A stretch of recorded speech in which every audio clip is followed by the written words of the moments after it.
AFTV Kwame. It feels like a defeat. It does. I forgot what we haven't actually lost it. No, we haven't actually lost the game, but it feels like that because we were so in control in that first half, playing some great football. Granit Xhaka with another banger. Yep.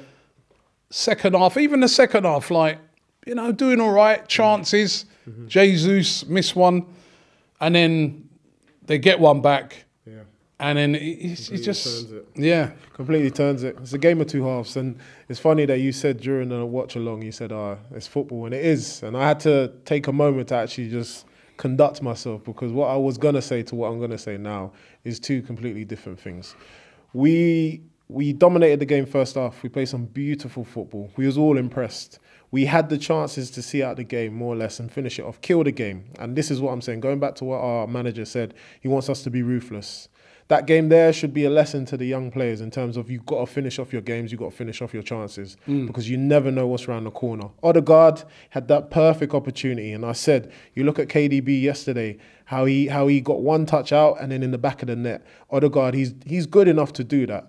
That's something in his game he needs to improve. And then when he did get it in the back of the net, the ball was out. It went off. Yeah. And that was a harder one. Yeah, it was a harder one. And funny that the linesman, he could see through posts and he can see for about 10 man, but they couldn't see some of the decisions, Robbie. I know we've sat, or you've spoken to a lot of the people beforehand, but you look back at some of them and no one can tell me, no one can look at them and tell me that they weren't fouls. No one can tell me that there wasn't a penalty.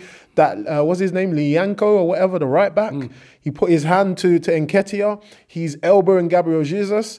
If that was Xhaka, how many times have we seen Xhaka get sent off for that? How many times have we seen Nicolas Pepe get sent off for that? Our players, we breathe on a player of opposition, they get sent off. So why is it that this guy can't do it?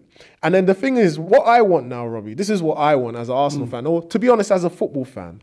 The same way these lot came out, when I'm talking about the PGMOL, yeah? Mike Riley and his whole people.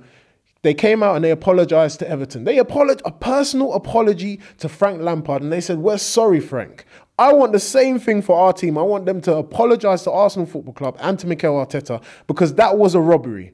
And no one can tell me that. And I'll take my Arsenal hat off. As a football fan, that was disgusting. It's disappointing because it was a beautiful game of football.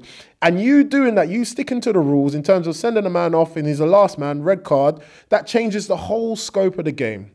But again, I have to reel myself back in and say, we didn't play up to par in the second half. We allowed Southampton back into the game. The players that we've been bigging up throughout the season, and I'm not taking anything away from them. Saliba, that undercut pass that he done to Gabriel. There's a few of them. Tommy Yasu, he played well defensively. He was very, very good, but he didn't give us much going forward, which we already know. Ramsdale taking his time on the ball. So we all made mistakes. Xhaka was outstanding. First half, he was outstanding. Jesus missed clean through. He did. And I did back him up. But when I look back at it, and I think, I'm making excuses for him. He's good enough to put the ball in the back of the net. And it's funny, I read something. They said, look, we Arsenal fans were crying out for someone better than Lacazette. He can hold the ball up and everything better than Lacazette, but you can't put the ball in the back of the net. I don't want that. Well, he scored more goals. He has scored already more. Than Lacazette did the whole last season. He has. So. But Robbie, the thing is, he could be scoring so many more. Look how many opportunities he has. So how many? It's going to get to the point where how many more excuses can we pick up for him? And again, I'm not taking anything away from Gabriel. He has to be more ruthless, though. He has to be, and he knows it. I know he knows it. But it's a draw. It's something that we have to take from it. And like I said, our results at St. Mary's hasn't been the best. So to be honest, towards the end of the game, I was just quite thankful that they blew the whistle and it was a draw. We just got a point from it. Other teams have dropped points this weekend. It's only City that obviously they've continuously been winning. But we just need to make sure that we stay consistent. We pick ourselves up for the Forest game. The final thing I wanted to say is obviously we applauded Arteta in terms of his substitutions. Today, we have to question it, because it disrupted the whole flow of the game. Taking off Martinelli disrupted that whole left-hand side for us. We didn't have nothing more. Putting on Eddie Nketiah on that side didn't do nothing. Fabio Vieira, as much as he is gifted and he can loft a lovely ball in the Europa League games, when it comes to the Premier League and you're playing away from home, you can't stick him on the 80th minute and expect him to be a magician. Doesn't go that way. So I think it's a big learning curve for the players, and it's a big learning curve for Mikel Arteta as well.